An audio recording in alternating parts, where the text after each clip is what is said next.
College football fans, welcome back to the Touchdown Black and Gold vlog, the only channel where we examine, discuss, celebrate, and honor all things college football across the entire college football landscape.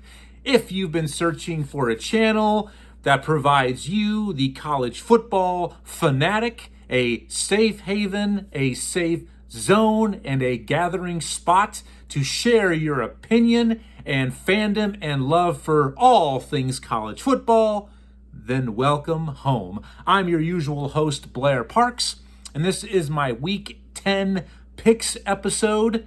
That's right, Week 10 is upon us.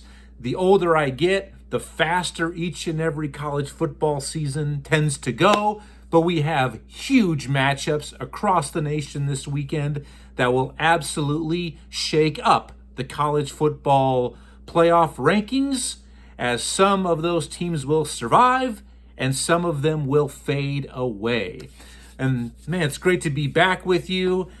Oh, I can't believe it. I want to go ahead and say congratulations to the Texas Rangers. They defeated and won the World Series last night against the Arizona Diamondbacks, winning their franchise's first ever World Series title. Congrats again to the players, fans, and the city of Dallas.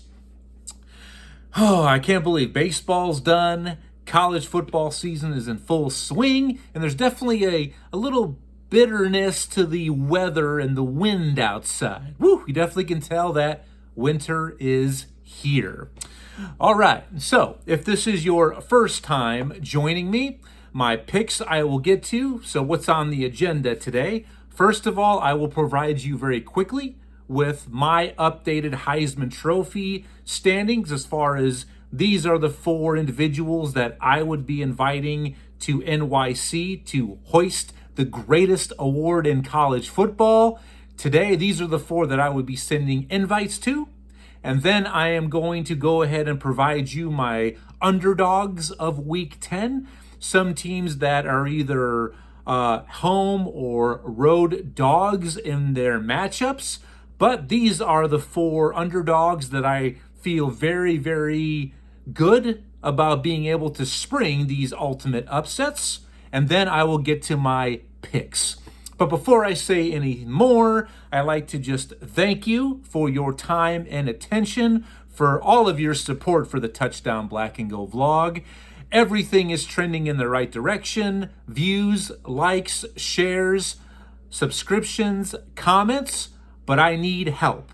Let's spread the word. I need help to find more college football fans just like you. So please, if you like what you see and what you hear, click that subscribe button, get notifications, and as always, I always ask for, welcome, and want and appreciate your participation and your insight. Because without you, none of this is possible. So please, comment by anything in regards or response to what I say, maybe what I don't say. I can't wait to hear from all of you, fellow college football fans. You're the ones who drive these episodes. It's an absolute pleasure to be here with you and share my love for everything college football. And I promise you, I will get back to each and every one of your comments much sooner than later individually. So please get involved. I want to hear from you. All right, so let's go ahead and move into my first segment, and that is my updated Heisman Trophy standings. Let me go ahead and set the tone a little bit. Let's hear it. What do they call these 4? That is right. These are the 4 individuals, to me, that have risen above it, and they are deserving of invitation to win the Heisman Trophy Award. All right, so my updated standings pre-Week 10 are as follows. The 4 individuals that are on my short list in alphabetical order. We have first, LSU quarterback Jayden Daniels. Next, we have Ohio State wide receiver Marvin Harrison Jr. Next, Michigan quarterback J.J. McCarthy. And finally, the last person to make the cut for me this week is Washington quarterback Michael Penix Jr. Now, there are several individuals who are just on the outside looking in, who are rapping and knocking on the door to get on my Heisman Trophy shortlist.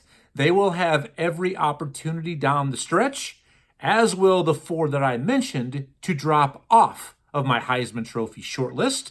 So I will definitely keep you updated as I see the standings each and every week during these pick episodes. So definitely tune in next week and we'll see how it goes as far as if there's any major changes to the Heisman Trophy standings in my eyes. And some of these individuals are going to have huge opportunities to prove that they stay and belong on this list. LSU quarterback Jayden Daniels, him and his fellow Tigers travel to Tuscaloosa to take on Alabama in this year's edition of that much hated and hostile rivalry game.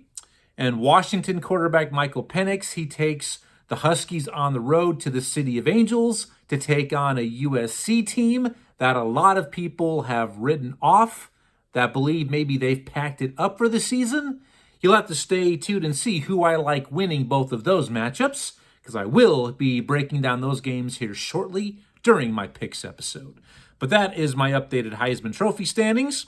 So until next week, let me know what you think. If you agree, disagree, is there somebody I left off, or should one of those four be removed? Let me know. Let it play.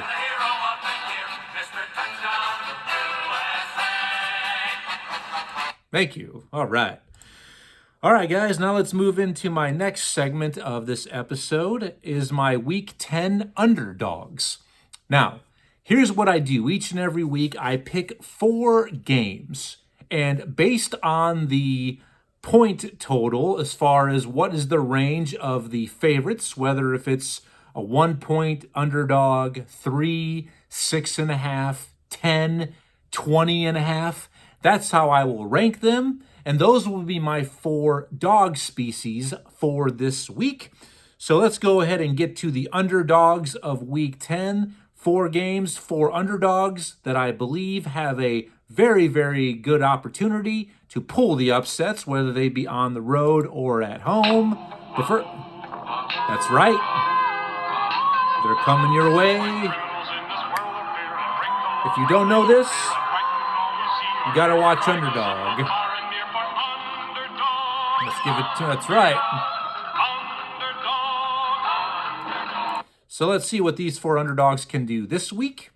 So my Pomeranian dog this week, Nebraska travels to Michigan State. Michigan State finds themselves a 3-point underdog at home. And I just believe that eventually Michigan State has got to put it together. It's been a season to forget for the Spartans, but I think they are due to put it together. And I think Nebraska, who is sitting there with 5 victories, looking to get bowl eligible for the first time since the Barack Obama administration, which is still crazy to think of. It blows my mind. But I think Michigan State has it in them this week to get it done, to finally have a feel-good moment for their team, for the alums, for the fans, and that community up there in East Lansing. So that's my Pomeranian this week, my smallest range as far as the points. Next, my Blue Heeler of the week. I've got BYU. They traveled to West Virginia. And very surprisingly, BYU finds themselves a 10-point underdog there in Morgantown.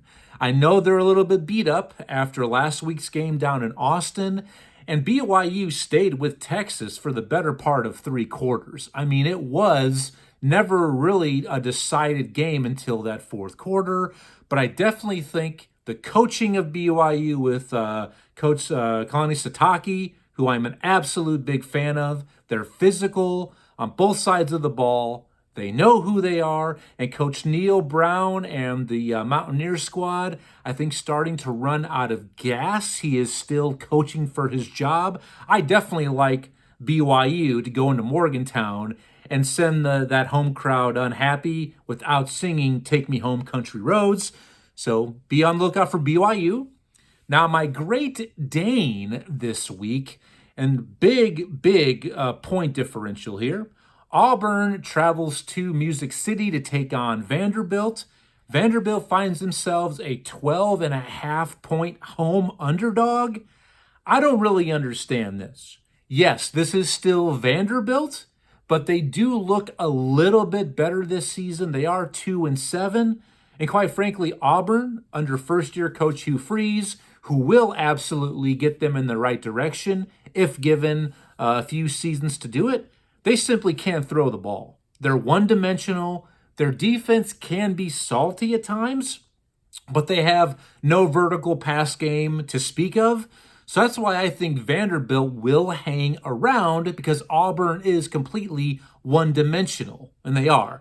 So I do like Vanderbilt to potentially pull this big upset as a 12.5-point underdog. All right. Now, my big one this week, my St. Bernard, and I haven't had a lot of these this season based on the point spread and differential, but Jacksonville State travels to South Carolina, and you're thinking, why is this important? What do you mean? Well, this is Jacksonville State's first year as an FBS team, as an FBS opponent, and they're off to, I believe, a 7-2 start under former Michigan and Arizona and West Virginia head coach Rich Rodriguez. Rich Rod's got those boys playing at a high level of football. Definitely, they've had a very successful transition from the FCS to the FBS level. But Jacksonville State finds themselves a 15.5-point underdog.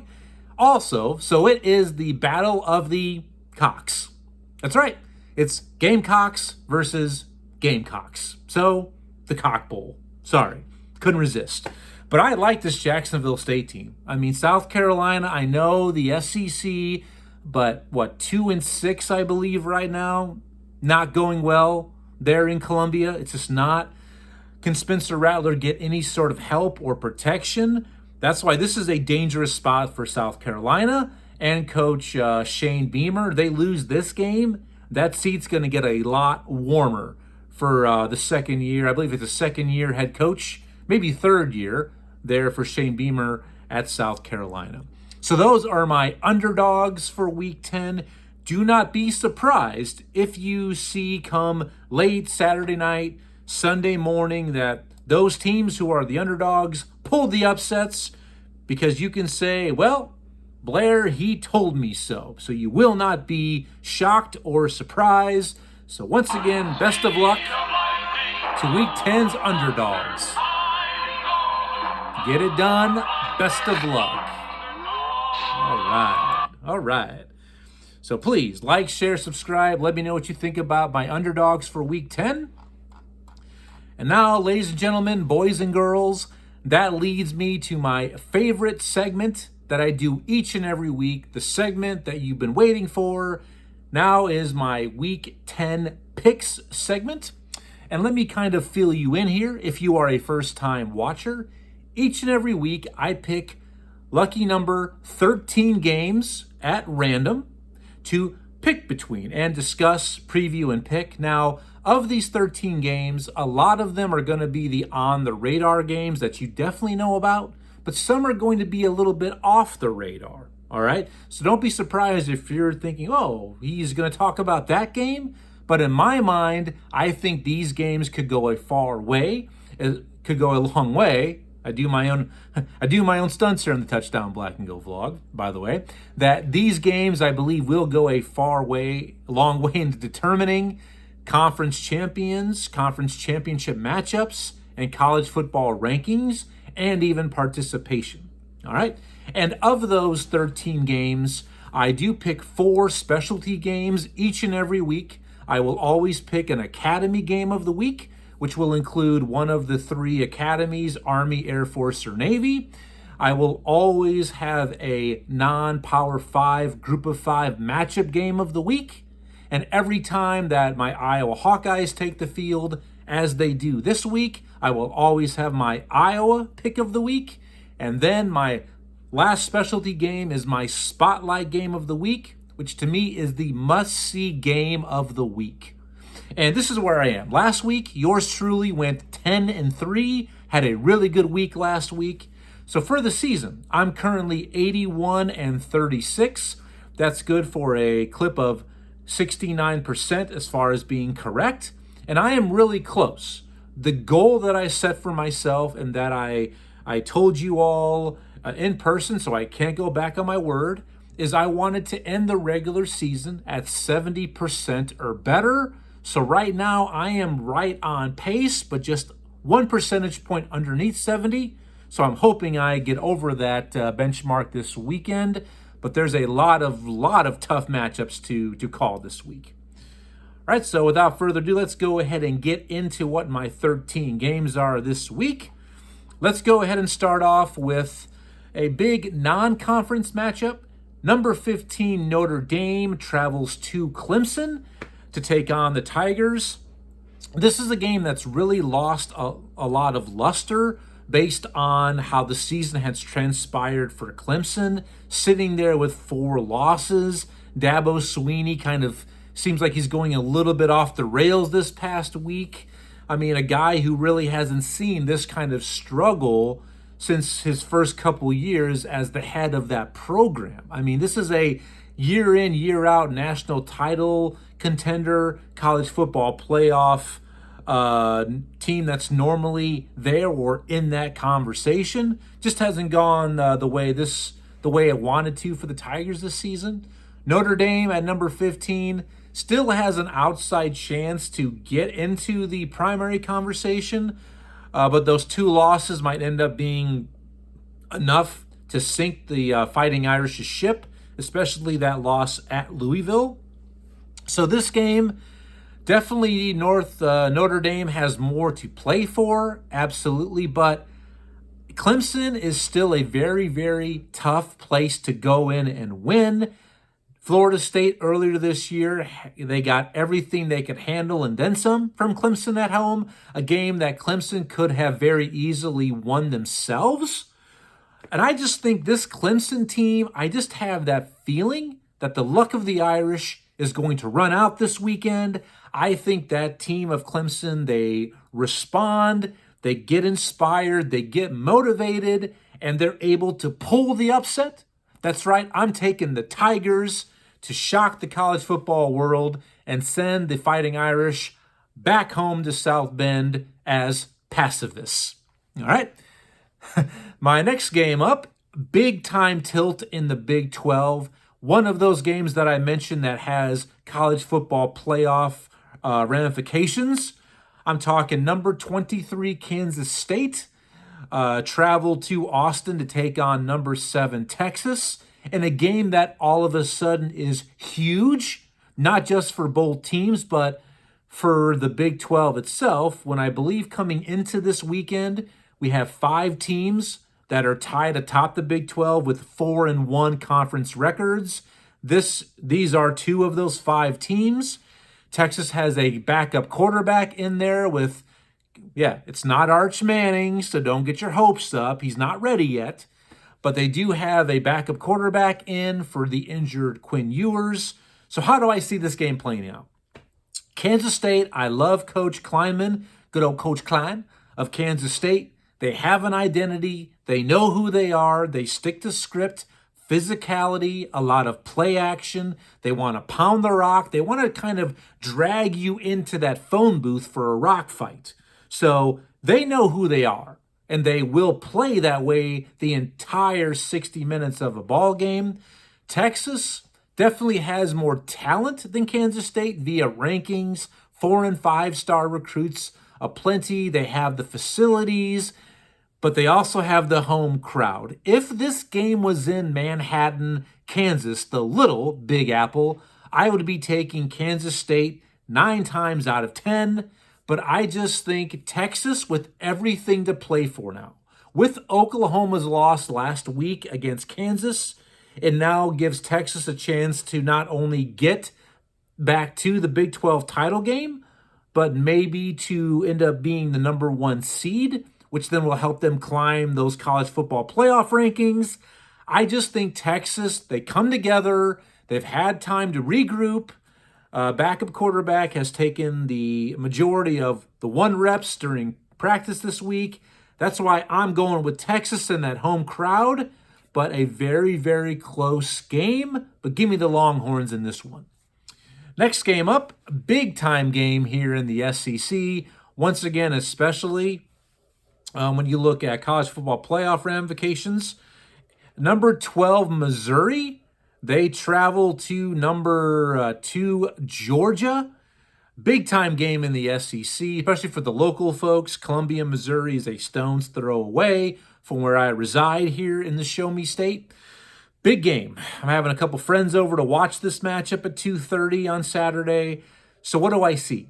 I see a very, very good Missouri offense that can score with the best teams in the nation. I mean, at a very, very impressive clip. And you have a Georgia team that looked very legit last week down in Jacksonville against their arch rival Florida in the largest outdoor cocktail party. But I look at that, the domination that they had, and they definitely showed up and showed out. But I think that is not all how great Georgia is. They're a good team, but it also kind of showed that Florida just frankly isn't good, and they're not good, all right? So what do I see? It's between the hedges down there in Athens. Be a tough environment for Missouri. I think they can put up points, but I just don't know if they can stand up with the physicality that Georgia presents. A stud tight end, Brock Bowers, who might be the team's best player, definitely one of the best players in the entire nation. He's not playing this game for Georgia. I don't think it makes much of a difference. I think Missouri keeps it close early, but I think this game eventually gets away from the Tigers. I think Georgia pulls away. They win by 2 touchdowns or more. I like the Bulldogs at home to take out the Tigers, unfortunately. But hopefully I'm wrong, because I love to see the natives here be happy. A few of my friends and family members are Missouri fans and alums, so we'll see how that one plays out. But I'm going with the Bulldogs. Next game.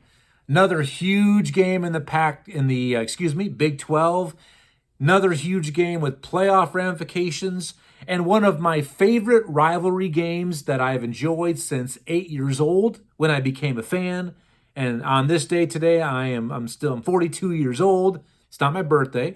So I've seen a lot of these rivalry games. I'm talking about the Bedlam game. Number 9, Oklahoma, travels to Stillwater to take on number 22, Oklahoma State. These are also 2 other teams of the 5 who are tied atop the Big 12 with 4-1 records. And this is the last Bedlam matchup that is scheduled that we might see for quite a while. It's really sad that these are the things that get left behind. With all of this conference realignment, this is one of those rivalry games that's going to go away. Such bad blood between these 2 fan bases and schools. It's really a shame that it's going to be done for a while, but there is so much on the line here. Oklahoma, with that loss last week at Kansas, they need a win to keep pace for the Big 12. One more loss for them. Even if they happen to get to the Big 12 title game and win with 2 losses, they're not making the playoff. Oklahoma State, a team that a lot of us wrote off after their loss to South Alabama earlier this season.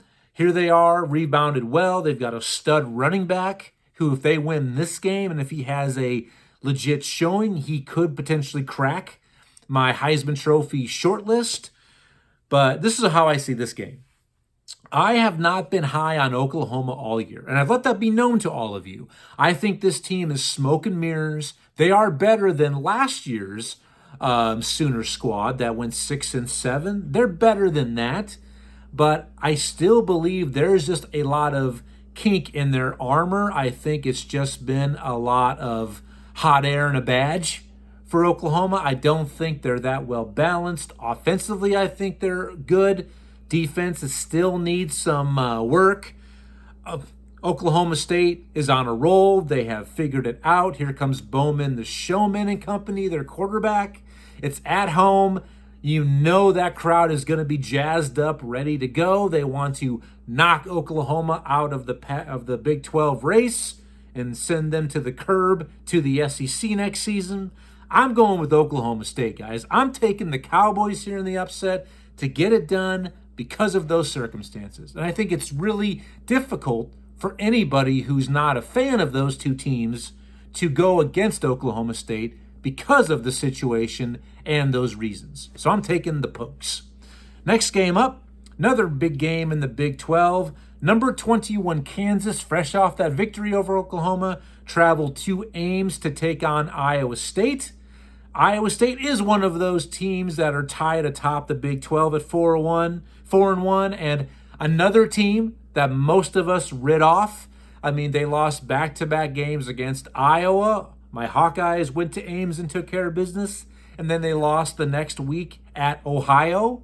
Yes, not Ohio State or it's Ohio, the Bobcats of the MAC. But here they are in prime position. And I love this Kansas squad. I put legit money on them preseason to be above the 6 wins that Vegas tabbed them. Here they are. They're 6-2. One more victory. They're going to make me a good amount of dough. They're going to make my wallet get a lot fatter. I'm all about this team. I predicted Kansas would get to the Big 12 title game. If you don't believe me, watch my bold predictions episode. I said it in front of y'all. It's so it is said, so it shall be written, as Yul Brynner said in 10 Commandments. But I don't think they're going to get that 7th win this week. That's right. I think Kansas has a little bit of a letdown. It's supposed to be cold, windy, maybe rainy there in Ames. I like Iowa State. 6:30. That crowd there at Jack Trice is going to be fired up and boozed up and inspired. I just like Iowa State. I think they find a way to get it done. Give me the home team, give me the Cyclones to find a way against the Jayhawks, because after all, they are a made-up bird. I mean, that's how it is. Next game on that I picked, one of the big matchups for college football playoff ramifications and Pac-12 championship ramifications as well. That showdown in the Coliseum in the City of Angels. Number 5 Washington travels to number 20 USC. I love Michael Penix Jr., quarterback of Washington. Just informed you he's on my Heisman Trophy shortlist. Caleb Williams, quarterback for USC, last year's Heisman Trophy winner. They've got 2 losses, and I think a lot of people have written off the Trojans, and definitely a little bit prematurely. Yes, they are struggling stopping people on defense. Alex Grinch ends up being, once again, the Grinch that stole their college football playoff hopes. I think, again, the defensive coordinator for USC. But the gauntlet USC has here, and this is why this is a big game. They finish up with number 5 Washington. Then they host, I believe, Oregon, and then they go to UCLA. 3 teams that are ranked, physical teams that's a hell of a gauntlet to finish up with, all right? And if USC can win these final 3, I think at that point they will punch a ticket to the Pac-12 title game. And then let's say they defeat Oregon or Washington again for a second time, then I think they have a legit,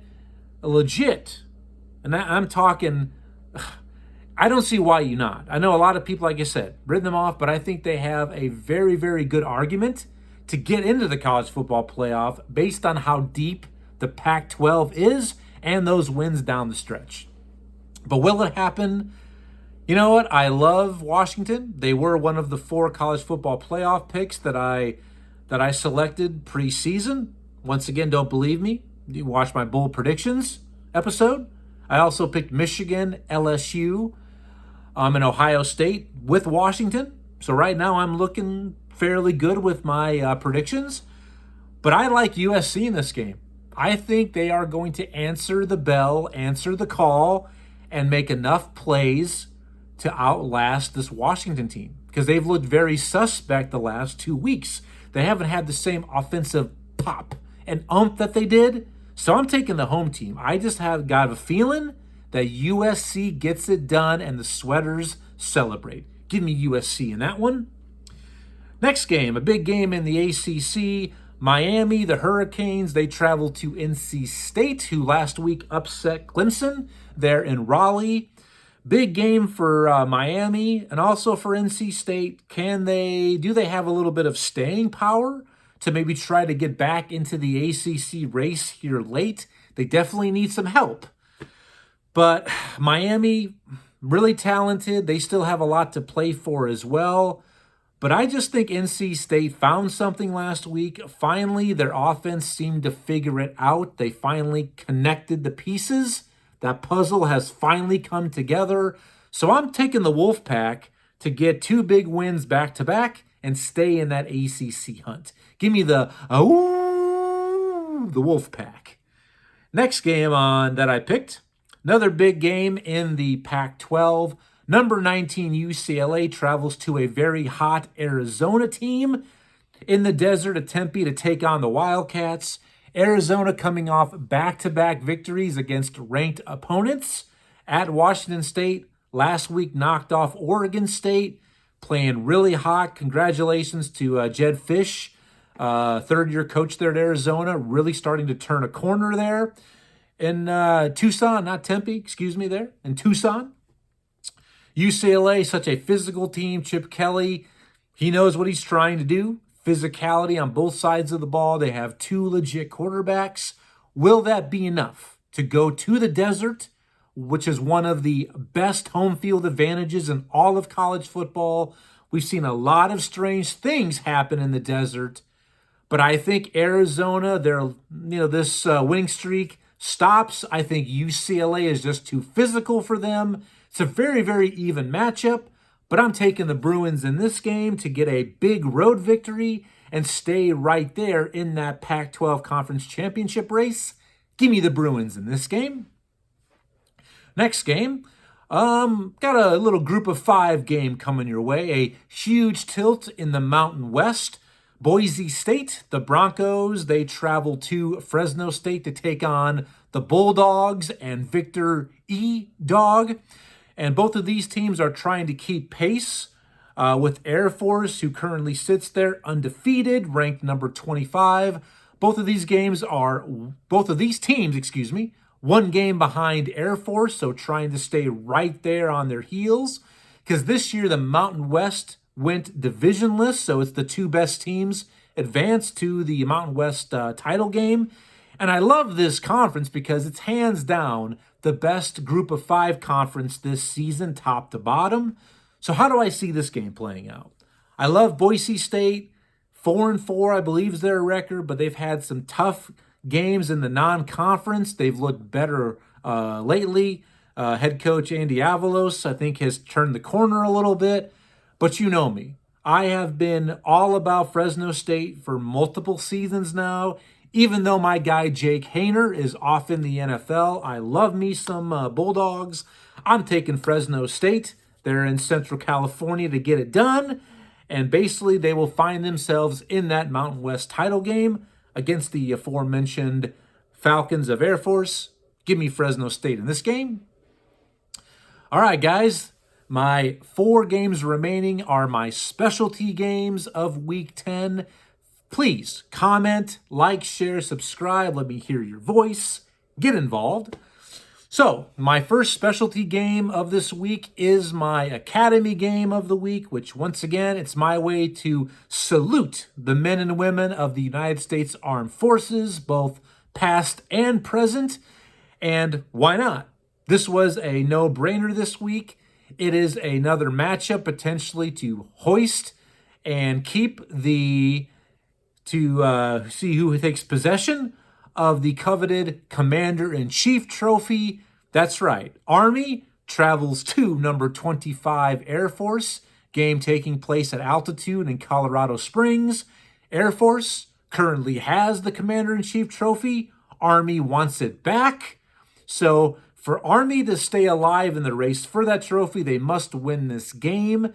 Air Force has already taken care of Navy, and Army will play Navy later this year. So basically, whoever wins this probably most likely will win that trophy.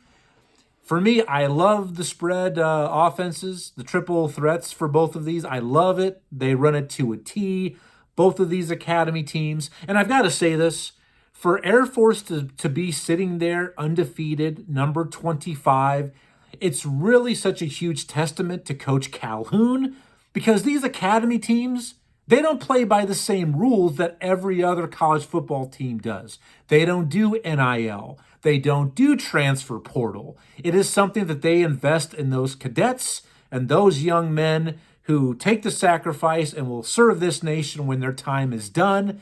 So for them to be in the position to end up getting to the New Year's Six bowl game to represent the group of five, it's an absolute understated accomplishment. It's one of the best, if not the best, story of this young college football season.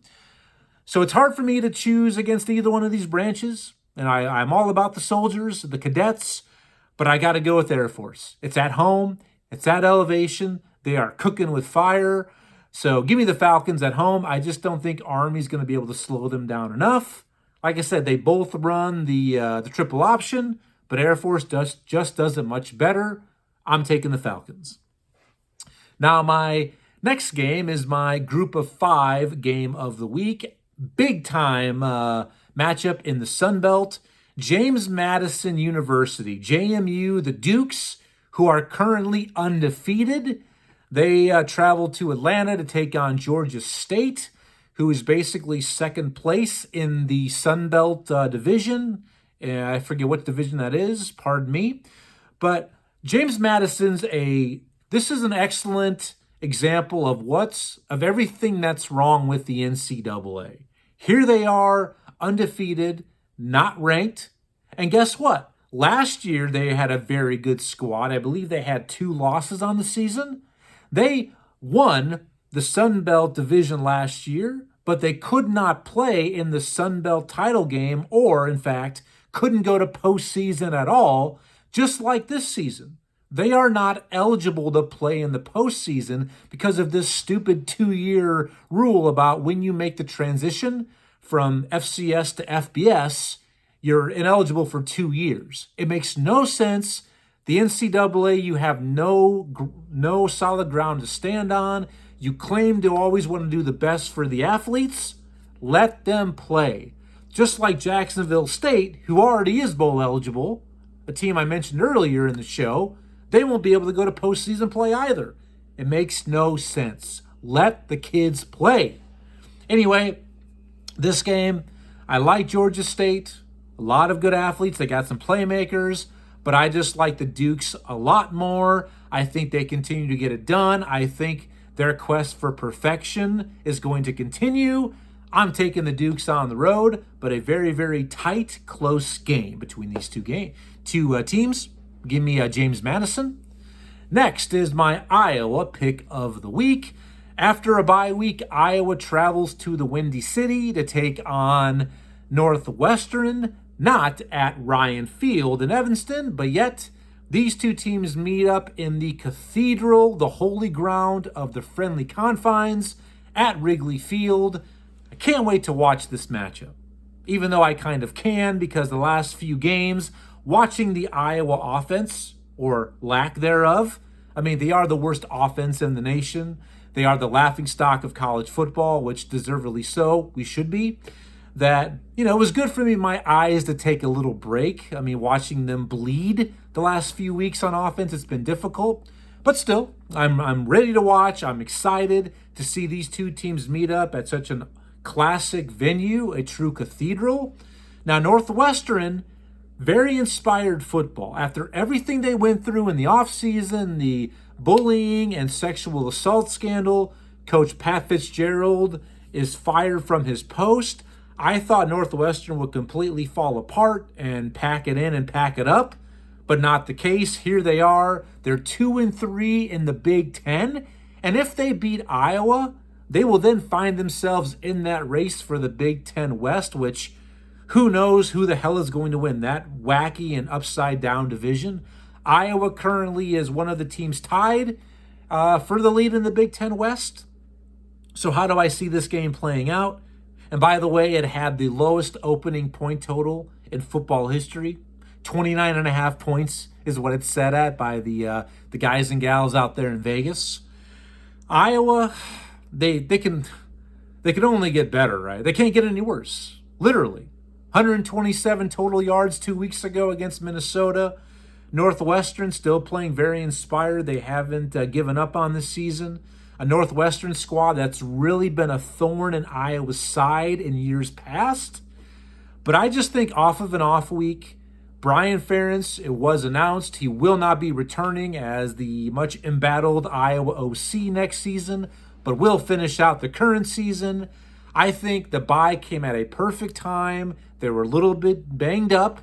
An extra week for Deacon Hill, the Iowa quarterback, if you want to call him that. He got more reps. Also, Joe Labus, definitely got a little bit more snaps. Hopefully, we might see him in the game. I do expect him to come in for a couple series. I just think Iowa finds a way. I think they actually end up looking decent on offense. I think it will be an underscore, maybe like 21-6. I don't know, something like that. But I do think Iowa will find a way. But I won't be surprised if the Wildcats win, because Iowa, when your offense is that bad, you can be defeated by anybody on any day. So I'm taking Iowa, but I'm concerned. And I'll be concerned every game moving forward this season. But give me the Hawkeyes for now on this week. Now my spotlight game of the week. Last one for you guys, then I'll let you go ahead and get back to enjoying your work day or school day or vacation time away. My spotlight game of the week, it's got to be that big time tilt in the SEC down there in Tuscaloosa. Number 14 LSU, the Tigers, travel to number 8 Alabama. Both of these teams, I think, are still in the playoff discussion, but whoever loses is absolutely out. All right? I love this game. And I think I'm going to end up maybe going more with my heart than my head. LSU, Jaden Daniels, their quarterback, stud. He can make any play you ask of him or anything that you don't ask of him. He's that good. But LSU's defense has been so suspect. They will absolutely give up points and yards. So the LSU offense has to keep them in the game, keep it close, and they're the ones who will be called upon to win. So it's a good thing that they can score almost at will. Alabama definitely looks like they've gotten a little bit of traction the last few weeks after a very, very poor start offensively. Jalen Milroe looks a lot better as their starting quarterback. I think they are the more physical of the two teams. They will try to dictate time, possessions for LSU. But I just think LSU finds a way to win. I picked LSU to get to the college football playoff preseason. I'm sticking by it. This is the game that they had to win to get there.